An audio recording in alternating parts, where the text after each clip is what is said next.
Mr. President, let me first thank Senator Blumenthal for bringing us together on the floor this afternoon, and also Senator Schiff for his excellent statement on this issue, which is so timely and important.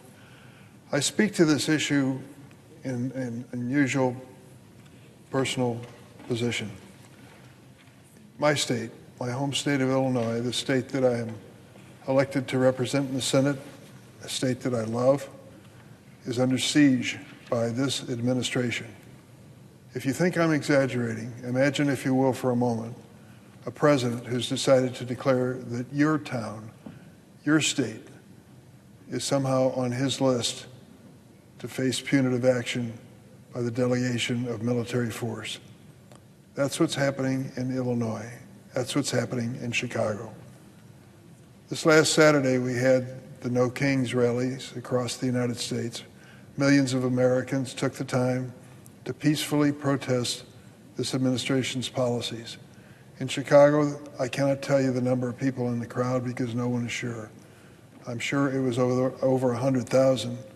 My wife and I looked at that sea of people at the Petrillo Bandshell in Grant Park and thought, how many people could possibly be here? They were there and they marched peacefully, nonviolently, to really use their constitutional rights to express themselves. The president has designated Chicago as uninhabitable, unlivable, violent.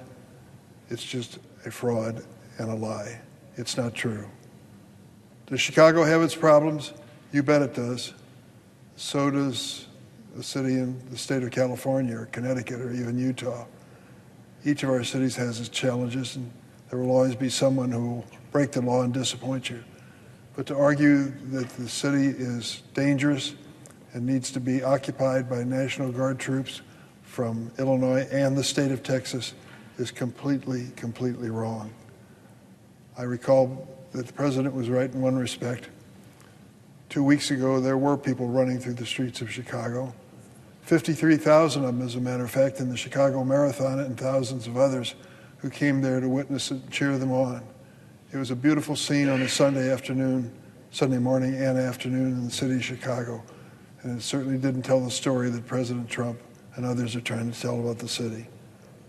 Just last week, President Trump called the Insurrection Act, quote, the strongest power a president has.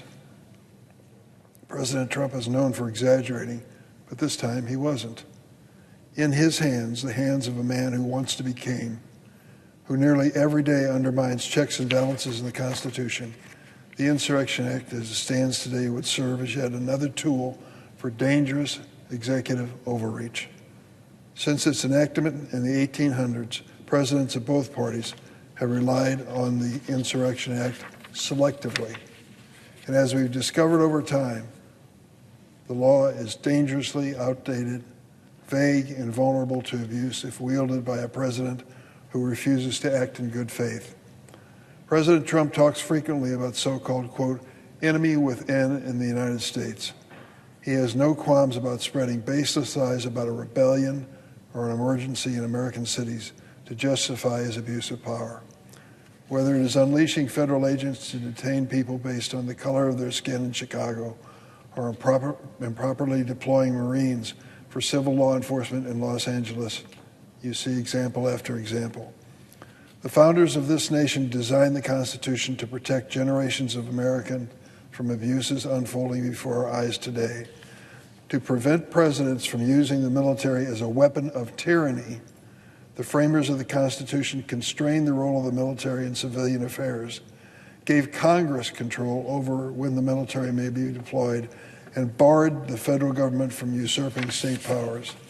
And while the Insurrection Act gives the president greater authority to deploy the military within the United States, it was never meant to be used for the purpose President Trump is proposing. Congress must act to update this law to ensure it can only be used to safeguard the nation. And I want to commend Senator Blumenthal for taking steps with legislation that he's introduced along those lines. If you don't agree with me, listen to what Jack Goldsmith, Assistant Attorney General for the Office of Legal Counsel under President Bush, wrote in the New York Times with Bob Bauer just this last Monday. He wrote, and I quote, The Insurrection Act was written for a different century and a different conception of the presidency and presidential self-restraint. Or listen to what experts at the libertarian think tank Cato have said. The sweeping language of the Insurrection Act makes it a potentially decisive and lethal tool in the hands of an authoritarian chief executive. Earlier this month, the Republican governor of Oklahoma criticized the deployment of Texas Guard troops to Illinois as a violation of, quote, states' rights. He went on to say further, to rightly call out the hypocrisy of his own Republican Party. Imagine the outrage, this governor of Oklahoma said, if, quote, Governor Pritzker in Illinois sent troops down to Oklahoma during the Biden administration. I can imagine it, and you can too. Republican senators who are quiet about the president's misuse of his office and the misuse of power would not be quiet if their own state and their own hometowns were at stake in this debate. The reform bill my colleague from Connecticut has introduced preserves presidential discretion to respond to genuine crisis while ensuring accountability and oversight and reducing the risk of abuse.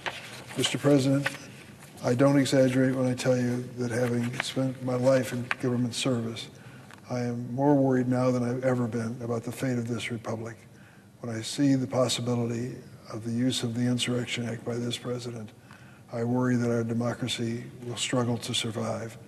I believe so dearly in this country that I've taken an oath willingly and happily to uphold its Constitution.